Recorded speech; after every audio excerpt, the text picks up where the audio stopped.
దేవి నవరాత్రిలో 4వ రోజు అయితే కాత్యాయని దేవికి అన్నం గారెలు గుడిలో సమర్పించాము. కేజీ పొట్టుమినపప్పుని ముందు రోజే నానబెట్టుకున్నాము. మార్నింగే వాష్ చేసి గ్రైండర్ లో వేసుకుని బాగా మెత్తగా రుబ్బుకోవాలి. గ్రైండర్ లో వేస్తే ఏంటంటే మనకి పప్పు బాగా ఒదిగిస్తుంది. అల్లం, పచ్చిమిర్చి, ఉప్పు అయితే వేసి మిక్సీ పట్టుకుని పిండిలో బాగా ఇలా బీట్ చేసుకుంటా కలుపుకోవాలి. గారెలు మునిగేంత ఆయిల్ పోసుకుని హీట్ చేసుకోవాలి.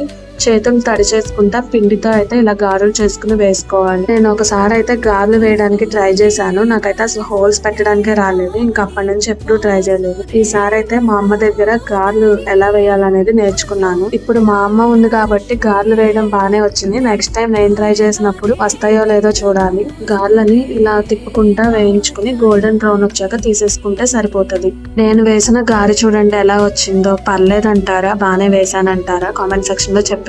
కాత్యాయని దేవికి ఇక్కడ గారెలు అయితే రెడీ అయిపోయినాయి. వీడియో నచ్చితే లైక్ చేసి సబ్స్క్రైబ్ చేసేయండి.